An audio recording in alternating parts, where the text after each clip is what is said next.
اوس د وطن د جوړولو وخت راغلی دی، شکر دی جنگ لکلی تللی دی. السلام علیکم درنو لیدونکو، ستړي مشئ، تاسو کوو خپرونه ګورئ. زه عمران فضلي ستاسو د خپرونې کوربه یم. په نننۍ خپرونه کې راسره د ازموینو ملي ادارې ویان او د عامه اړیکو مسؤل ښاغلی محمد هاشم صالحي میلمه ده.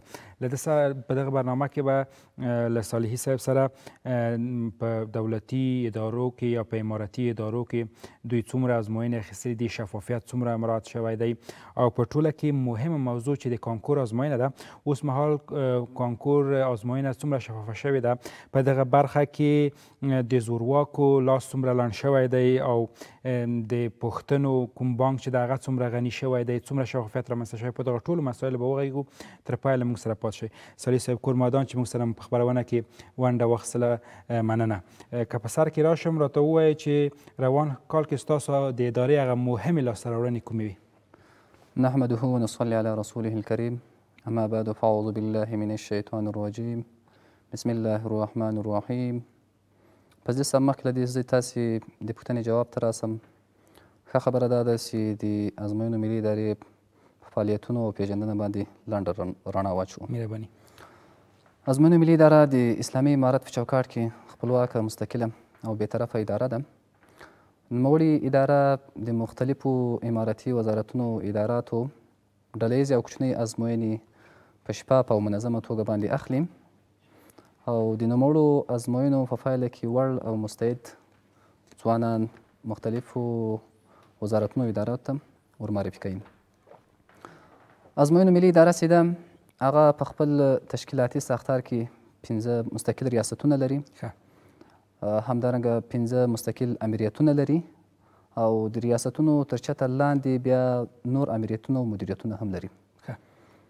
همدارنګه د اوسنۍ رهبرۍ په راتګ سره، د الحاج دکتور شیخ عبدالباقي حقاني صاحب په راتګ سره، د ګډونوالو ستونزو، مشکلاتو ته د رسیدګۍ په موخه باندې، او همدارنګه د ګډونوالو لپاره د لازمو سهولتونو، امکاناتو د رامنځته کولو په موخه باندې هڅې او کوښښونه دې وشول چې تر څو موږ په زړونو کې ځینې امریتونه هم رامنځته کړو. چې لله الحمد د اسلامي امارت د مشرانو د شفقت او پیرزوینې په اساس باندې موږ ته په 7 ځایونو کې امریتونه منظور شول. چې مخکې د ازموینو ملي ادارې هغه تشکیل شوي 106 اتیا نفره ولو، د یادو امریتونو په منظور کېدلو سره دغه تشکیل 242 بستونو ته ورسېدو. راځئ تاسې پوښتنې ته. سږ کال په 1404 هجري شمسي کال کې موږ د مختلفو امارتي وزارتونو، اداراتو ډله ییزې او کوچنۍ ازموینې په شفافه بڼه باندې اخیستې دي، او د یادو ازموینو په پایله کې وړ او مستعد ځوانان مختلفو وزارتونو، اداراتو ته ورمعرفي شوي دي. د ازموینو ملي ادارې مهم رسالت او مسؤلیت هم همدا ده چې تر څو وړ او مستعد ځوانان او کدرونه مختلف وزارتونو، اداراتو ور وپېژني، ځکه چې دا د نظام اړتیا او ضرورت ده. رابسو دې ته چې د کومې ازموینې چې موږ اخیستې د نمونې په شکل باندې به یې د ځینو ازموینو یادونه وکړو. مهرباني. لومړی ازموینه چې په 1404 هجري شمسي کال کې موږ اخیستې، هغه د مالیې وزارت د 2 انټې بستونو ازموینه ده. چې نوموړې ازموینه موږ د 1404 هجري شمسي کال د حمل د میاشتې په 20 نیټه باندې اخیستې ده. ورپسې ازموینه چې هغه د افغان سرې میاشتې ټولې د 3 بستونو ازموینه ده، چې دا ازموینه موږ د ثور د میاشتې په 9 نیټه باندې اخیستې. همدارنګه د ټولو مهمه او کلیدي ازموینه چې هغه د 1404 هجري شمسي کال عمومي کانکور، دیني مدارسو، اختصاصي شپې پوهنځیو د ازموینې لومړی دور ده، چې دغه دور د جوزا میاشتې په 9 نیټه باندې پیل شو او په 9 نیټه باندې پای ته ورسېدو. همدارنګه د کابل د علمي څېړنو د ادارې د مسلکي بستونو ازموینه ده، چې نوموړې ازموینه موږ د جوزا میاشتې په 9 نیټه باندې اخیستې ده. همدارنګه د 1404 هجري شمسي کال د عمومي کانکور 2م پړاو ده، چې نوموړی پړاو هم د غبرګولي له 23 نیټې څخه مسنغ ازموینې پیل شوې او په 13 نیټه باندې پای ته ورسېدې. بله مهمه ازموینه چې موږ اخیستې د هغه د 1404 هجري شمسي کال د عمومي کانکور 3م پړاو ازموینه ده، چې دغه ازموینه هم د سرطان یا چنګاښ میاشتې 5 نیټه باندې شروع شوې او 5 نیټه باندې پای ته رسېدلې ده. همدارنګه مالیې وزارت د مالیې وزارت اړوند 6 بستونه ازموینه ده. دا ازموینه هم په منظم او شفافه توګه باندې اخیستل شوي دي او وړ او مسلکي کادرونه مالیې وزارت هغه بستونو ته ورمعرفي شوي دي. نو ازموینو شمېر بیخي زیات ده. د نمونې په شکل باندې مې یو څو یادونه وکړه. دغو ازموینو په پایله کې موږ زرګونه ځوانان د خپلې وړتیا او استعداد په اساس باندې مختلفو امارتي وزارتونو ادارو ته ورمعرفي کړي دي او الحمدلله هغه نتیجه مثبته ده. ښه سلي صاحب، تاسو د کانکور یادونه وکړه ځکه ډیره دغه پروسه ډیره مهم هم ده او پخوا کې هم په دغه پروسې باندې ډیر انتقادونه وو. اوس مهال د کانکور سیستم څومره معیاري شوی دی؟ دغه لاسته راوړنو په برابر به زه یو څو نورې خبرې وکړم. مهرباني. بله مهمه لاسته راوړنه په 1404 هجري شمسي کال کې موږ لرو هغه د انلاین فورمونو ابتکار او نوښت ده. بله. مخکې ازموینو ملي ادارې هغه فورمونه په هارد شکل یا فزیکي شکل باندې مربوطه وزارتونو اداراتو ته لیږل او بیا به هغه ګډونوالو خانه پورې کول. د دې په خاطر باندې چې د ازموینو ملي ادارې دغه ازموینې خو ډله ییزې دي، زرګونه کسان په یادو ازموینو کې ګډون کوي. نو دې لپاره چې دې لپاره سهولت رامنځته شوی وي موږ د انلاین فورمونو سلسله شروع کړه تر څو هر ګډونوال په خپل کور کې، په خپل کاري دفتر کې، په خپل ځای کې په اسانۍ سره هغه فورم ترلاسه کړي، ډک کړي او موږ ته یې راواستوي. په دغه برخه کې یو شی ته اشاره کوم وبښئ، تر ډیره پورې ګډونوال له همدغه سیستم څخه شکایت کوي، وایي چې په سمه توګه کار نه کوي یا هم ځینې ستونزې پکې دي. آیا دغه رښتیا هم ستونزې پکې شته که نه انټرنیټي ستونزې دي که نه تخنیکي ستونزې پکې دي؟ نه، د ازموینو ملي ادارې سیستم لله الحمد معیاري منل شوی او په نړیوالو معیارونو باندې یو برابر سیستم ده او په عین حال کې د عصر هغه غوښتنو ته جواب ویونکی سیستم ده. ستونزه مشکل دا ده چې تاسو بهتره معلومیږي چې په افغانستان کې د انټرنیټ کیفیت هغسې نه لکه څنګه چې نړۍ په نورو هېوادونو کې ده. همدارنګه د شبکو برخه کې هم ځینې ستونزې مشکلات لرو. بله عمده ستونزه مشکل دا ده چې موږ دغه انلاین فورمې چې مثلا د لینک له لارې ګډونوالو ته نشر کوو، په دې کې موږ د ځینې اسنادو غوښتنه کوو. مثلا له ګډونوالو چې موږ دا غواړو چې تاسې دغه خپل اسناد پی ډي اف شکل باندې مثلا موږ ته راولېږئ، د پورټ شکل باندې رالېږئ، یا مثلا موږ ورته وایو چې تاسې د تذکرې عکس راولېږئ، دا تذکره مثلا پی ډي اف کې رالېږئ. په دغه برخه کې عامه پوهاوی ډېر مهمه ده. عامه پوهاوی تاسو نه ده کړی تر څو خلک پوه شي. نو داسې ده چې د موږ هغه مراجعین چې دي هغه ټول لله الحمد تعلیم یافته خلک دي، ځکه یا د ښوونځیو زده کوونکي دي یا د پوهنتونونو زده کړیالان دي یا هم د پوهنتونونو استادان دي، ځکه داسې خلک دي چې موږ په هغه کوم لینک چې نشروو په هغو لینک کې موږ راهنمایي ورته کړې وي چې مثلا تاسې دغه ترانسکریپټ اپلوډ کوئ، پی ډي اف به یې، وورډ به یې څه رقم به وي، نو یا مثلا تاسې عکس د تذکرې اپلوډ کوئ، مثلا دا به د عکس په شکل باندې وي، په پی ډي اف شکل باندې به څنګه به وي. نو زه هم په دې برخه کې به عامه پوهاوي ته ضرورت نه وي، ځکه د موږ ټول مراجعین چې هغه داسې خلک دي چې هغه د قلم خاوندان دي. بله مهرباني. او بله مهمه لاسته راوړنه چې موږ لرو په دغه کال کې د شکایتونو د اورېدنو لپاره موږ یو منظم سیستم رامنځته کړی ده، ځکه چې یوه اداره چې خدمات وړاندې کوي هغه د خلکو لپاره وړاندې کوي او یو اداره چې مثلا هغه مسؤلیت یې هم دا ده چې تر څو هغه د خلکو غوښتنې او اړتیاوې ضرورتونه په نظر کې ونیول شي. ازموینه ملي اداره چې هره ازموینه اخلي، له ازموینې څخه سمدستي وروسته د شکایتونو لینک له ګډونوالو سره شریکوي چې تاسې په دغه ازموینه باندې که کوم شکایت لرئ له موږ سره یې درج کړئ. بله.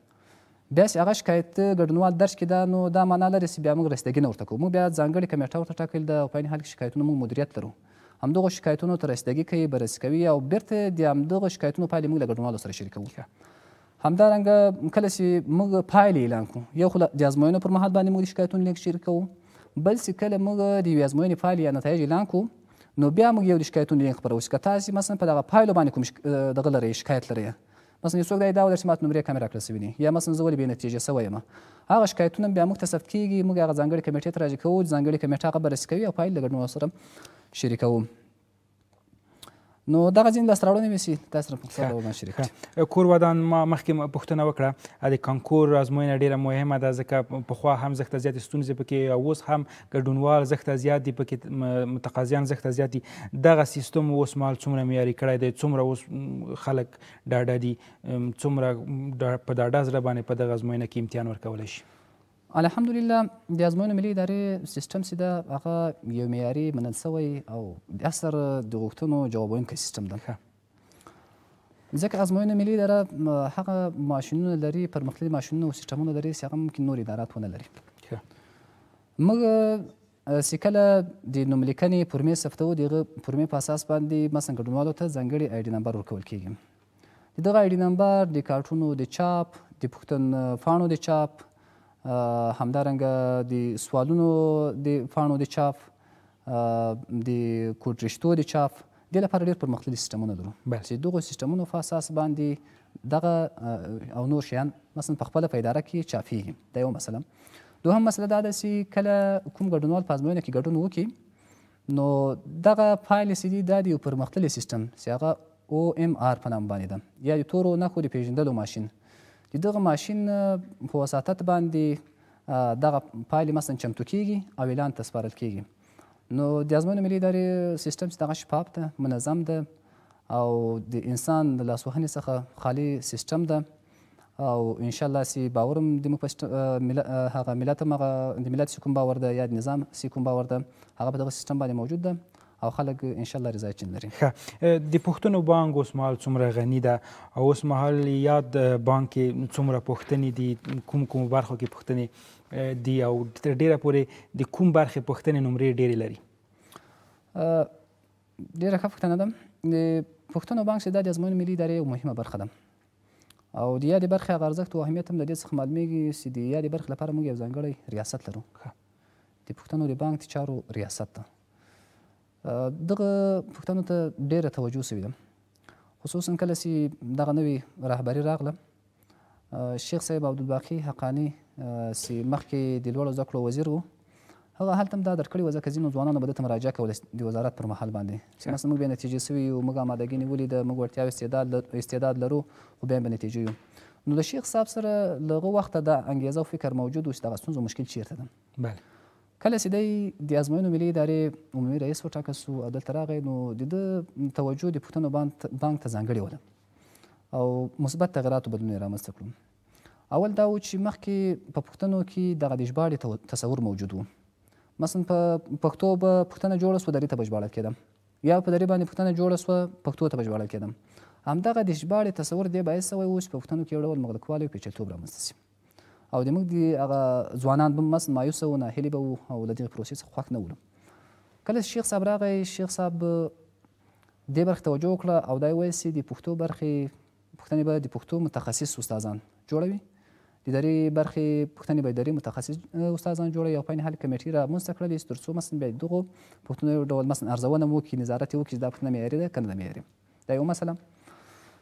دوهم مسله دا ده چې مخکې موږ پښتنو بانک کې یوازې په دوو رسمي ژبو باندې پښتو او دري باندې پوښتنې درلودې، خو د شیخ صاحب په راتګ سره موږ په عربي باندې هم پوښتنې بانک ته اضافه کړلې او په انګلیسي باندې هم اضافه کړلې. دا په دې خاطر باندې چې د موږ ځینې افغانان وروڼه په نورو هېوادونو کې رالوی سوي دي، هلته د مهاجرت شپې ورځې تېرې کړې دي، نو له هغه پښتو او دري سره به بلدیت نه درلود یا به هغه فهم تفهیم نه سوی ورڅخه اخیستلی.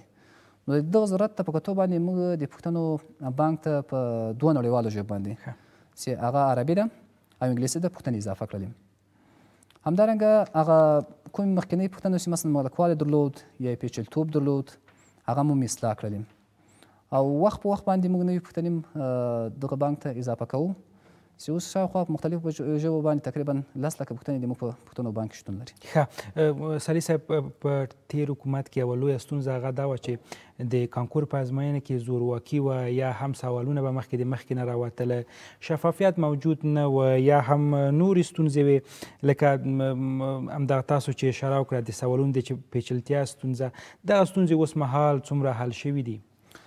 الحمدلله اوس دغه ټولې ستونزې او مشکلات حل شوي دي. تاسو خبره زه تاییدوم چې مخکې د کانکور پروسه کې ځینې ستونزې او مشکلات ولو، د روابطو په اساس باندې، د سمت په اساس باندې، د قوم په اساس باندې، د ژبې په اساس باندې مثلا کسان بستونو ته معرفي کېدل یا به تعلیمي او تحصیلي نهادونو ته معرفي کېدل. چې یوه ښه بېلګه یې دا وه چې په 1392 هجري شمسي کال کې د لوګور هغه کانکور بیخي لغوه سو ځکه چې هلته شفافیت نه ولو.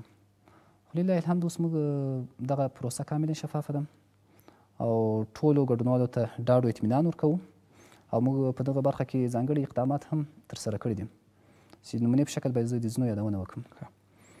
اوله مسله دا ده چې موږ د ازموینو ملي ادارې په داخل کې مطبعه لرو. د چیش په خاطر باندې چې موږ د سوالونو هغه محرمیت وساتل شي، د موږ سوالونه د باندې مثلا ونوځي، نو موږ مطبعه لرو. په دغه مطبعه کې پرمختللي ماشینونه لرو، د همدغو ماشینونو په اساس باندې موږ دغه سوالونه چاپ کوو. دا یوه مسله. دوهم مسله دا ده چې د فراغت معلوماتو تاییدي ده، ځکه موږ چې تر هغو پورې د یو چا فراغت معلومات تایید شوي نه وي تر هغو پورې موږ له هغه چې ازموینې نسو اخیستلی چې دغه د اکزیټ د ازموینې د ځنډ یو لامل هم همدا و چې فراغت معلومات د ګډونوالو نه و تایید شوي. دا یې دوهم اقدام ده. دریم اقدام دا ده چې موږ خو همکاره اداره یو. کله چې د کومې ادارې ازموینه اخلو له هغې ادارې څخه هغه ماخذونه هم غواړو او په عین حال کې بیا ازموینې چې کله رانږدې کېږي چې موږ نیټه اعلان کړو له دې چې مثلا استادان هم غواړي ستاسې استادان راکړئ چې موږ یې قرنطین کوو. نو دغه قرنطین هم بشپړ تطبیق کېږي. کله چې له موږ سره استادان قرنطین سو تر هغو پورې اجازه نه ورکول کېږي تر هغو پورې د ازموینو پرانیسته نه وي شوي او هغه د سوالونو چې کوم صندوق ته هغه خلاص شوی نه وي. دا یې بله مسله دا اقدام شوی ده. دریم موضوع څلورم موضوع دا ده چې موږ د هر ګډونوال لپاره ځانګړي آی ډي نمبر لرو. د هر ګډونوال لپاره ځانګړي مثلا د پوښتنو پاڼه لرو، د جوابونو پاڼه لرو. د هر ګډونوال هغه د پوښتنو پاڼه د بل ګډونوال د پوښتنو له پاڼې سره فرق کوي. دلته هغه د نقل تصور ختم شوی ده. او پنځم اخري مسله دا ده چې دغه د موږ فایل چمتو کیږي دا د او ام آر یا د تورو نښو د پېژندلو د ماشین په توسط باندې دغه کیږي. په دې کې د انسان لاسوهنه نشته. نو دا هغه اقدامات دي، دا هغه کړنې دي، دا هغه وسایل دي چې په دې باندې دلالت کوي چې د ازموینو پروسه شفافه ده، منظمه ده او د ازموینو ملي ادارې رهبري هم ژمنه ده چې دغه ستر رسالت و امانت په ښه شکل باندې ادا کړي تر څو مو هیواد له دغو موجوده ستونزو مشکلات څخه راوځي او د نړۍ له هیوادونو سره سیال شي. تاسو مخکې په خپله خبرو کې د کډوالو یادونه وکړه. هغه کډوال چې له پاکستان او ایران څخه راځي هغوی ته تاسو کومې اسانتیاوې برابره کړي دي او د دوی دغه د فراغت سند تاسو څنګه تنظیموئ او څنګه یې ترتیبوئ او څنګه پوهیږئ چې ښاید دوی له کوم ځایه فارغ شوي دي څنګه یې تاییدوئ؟ ډېره ښه پوښتنه ده. یقینا کډوال خو له ډېرو ستونزو مشکلاتو څخه کړېږي. ازموینو ملي ادارې د خپل رسالت او مسؤلیت په اساس باندې د کډوالو لپاره هم ځانګړي سهولتونه امکانات رامنځته کړي دي. یو تساهل دا ده چې کوم ګډونوال چې مثلا په افغانستان کې ازموینه ورکوي له هغو چې د حق شمول 1500 افغانۍ اخیستل کېږي، خو له ګډوالو چې حق شمول نه اخیستل کېږي دا یو سهولت ده. دوی ته مفت دي رایګان ده. دوهم سهولت دا ده چې د همدغو کډوالو لپاره د همدغو مهاجرینو لپاره موږ په عربي او انګلیسي ژبه باندې پوښتنو بانک ته اضافه کړلې. دا یوازې د دوی د ضرورتونو په اساس مشکلاتو او ضرورتونو په اساس باندې ولو او د فراغت معلوماتو تایید خو نو چې پوهنې وزارت لخوا تایید شي بیا موږ اجرات ورباندې کوو. ښه، په هغه برخه کې تاسو سره پوهنې وزارت همکاري کوي. پوهنې وزارت همکاري کوي. ښه، که راشو د بیرته د بایومتریک مسله تاسو ویلې چې د بایومتریک مسله هم ډېره شفافه شوې ده. په دغه برخه کې څومره روڼتیا رامنځته شوې ده؟ مخکې به داسې ول چې یو کس به بایومتریک کوه خو ازموینې ته به بیا بل کس ته بایومتریک به یو کس وکړه ازموینه به بل کس ورکړه. دغه برخې څونه دغه ستونزې مخه تاسو څومره نیولې ده؟ بایومتریک چې دا هغه معاصره ټکنالوژي ده. نړۍ په نورو هیوادونو کې موږ څخه استفاده کیږي او لله الحمد د ازموینو ملي اداره هم په ټولو ازموینو کې د بایومتریک دغه وسیلې څخه استفاده کوي او د دې وسیلې په واسطه باندې موږ هغه په ازموینو کې شفافیت تضمین شوی ده. ځکه هېڅ ګډونوال نشي کولی چې د بل چا پر ځای باندې امتحان ورکړي یا بیروني کس راسي مثلا د ګډونوال پر ځای باندې امتحان ورکړي. ځکه چې موږ دغه بایومتریکس کوو د ځانګړي کیټونو په واسطه باندې کوو. په دغو کیټونو کې مخکې له مخکې هغه د ازموینې د ګډونوالو مشخصات ځای پر ځای شوي وي چې په هغو کې نوم ده، د پلار نوم ده، د نیکه نوم ده، تذکرې شمېره ده، آی ډي نمبر ده، د ازموینې محل ده، د ازموینې وخت، دا ټول ځای پر ځای شوي وي پکې. کله چې موږ ازموینه اخلو له ازموینې څخه مخکې موږ د کارټونو د ویش او بایومتریک معلوماتو د ثبت پروسه لرو چې په هغو کې کیټونو کې دغه مشخصات ځای پر ځای شوي او ګډونوال راځي د هغه مثلا د لیګوت نښان هم اخیستل کېږي یا کسې هم اخیستل کېږي ځای پر ځای کېږي. کله چې دا وصول د ازموینې په ورځ په دغه کیټونو کې خو تیاره د ګډونوالو مثلا بایومتریک هم شوی وي بیرته دوباره د ګډونوالو دغه کې بایومتریک کېږي چې تر څو معلومه شي چې واقعا دا هغه کس ته چې بایومتریک یې کړې ده او که نه ده. داسې بیروني کس خو به نه وي چې مثلا بایومتریک یو چا کړی وي او امتحان بل څوک ورکوي. نو الحمدلله د دغه وسیلې څخه په استفادې باندې موږ په ازموینو کې شفافیت موجود ده. او د یوې خبرې یادونه ضرور بولم هغه دا ده چې دغه 1404 هجري شمسي کال د اکزیټ ازموینې د بایومتریک معلوماتو ثبت پروسه هم فعلا روانه ده. دا نن ورځ ځینې داسې کسان موږ نیولي دي چې مثلا د دغه وسیلې څخه په استفادې باندې چې مثلا ثبت نام یو چا کړی ده، نوملیکنه یو چا کړې ده، اسناد یو چا دي، خو مثلا د دې لپاره چې پر ځای باندې بل څوک امتحان ورکړي دا کسان موږ نیولي دي او مربوطه ادارو ته معرفي کړي دي. ښه، تاسو د اکزیټ اګزام یادونه وکړه، چمتووالی ورته روان دی، ازموینه به یې کله وي؟ الحمدلله د اکزیټ اګزام ازموینې چمتووالی مکمل شوی ده. تاسو په جریان کې یاستئ. موږ په تېره هفته کې د 1404 هجري شمسي کال د اکزیټ اکزام ازموینې د کارټونو د ویش او بایومتریک معلومات ثبت پروسې اعلان هم وکړو چې دغه پروسه تېره شنبه چې د عقرب لړم میاشت له 11 نېټې سره سمون خوري پیل شوې ده. دغه د کارټون د ویش او بایومتریک معلوماتو ثبت پروسه تکمیل شوه. د سبا ورځې لپاره هم دغه د کارټونو د ویش او بایومتریک معلوماتو د ثبت پروسه د هغو ګډونوالو لپاره لرو چې هغه د بېلابېلو ضرورتونو، مجبوریتونو، ستونزو، مشکلاتو په اساس باندې نه وي توانېدلی چې په دغه 4 ورځو کې بایومتریک وکړي، او هغه کسان چې مخکې د فراغت معلومات د بېلابېلو دلایلو په اساس باندې لوړو زده کړو وزارت لخوا رد شوي ولو او د فورم اصلاح څخه وروسته هغه د معلومات بیرته تایید شوي د هغو بایومتریک مو سبا انشاءالله کېږي. ښه سلي صاحب، که یو کس مثلا په یوه دوره کې اکزیټ اکزام کې ناکام کېږي، دی بیا څو ځلې نور حق لري تر څو دغه ازموینه ورکړي؟ نو اکزیټ اکزام داسې یو ازموینه ده چې هغه د ځوانانو سرنوشت ورپورې تړلی ده، او ځکه چې که چېرته یو څوک اکزیټ ازموینه کې ناکامه کېږي هغه مصنوعي فعالیت نه ترسره کولی، نو داسې حد نه ده ورته ټاکل شوی، یعنی داسې معلوم حد نه ورته ټاکل شوی. ښه، په دې برخه کې دوی سره تاسو مثلا د ماخذ څه کومک کوئ چې کوم ماخذونه باید دوی تعقیب کړي، کوم درسونه باید دوی تعقیب کړي، کوم کتابونه دوی تعقیب کړي تر څو دغه ازموینه په موفقۍ سره په ښه توګه ترسره کړي؟ دا ډېره ښه پوښتنه وکړه، ځکه ډېری ګډونوال چې موږ په ټولنیزو پاڼو باندې کوم پوسټونه وکړو نو دوی ډېری پوښتنه دا وي چې دا ماخذونه ولې تغیر کېږي، دا ماخذونه ولې وختي نه اعلانوي.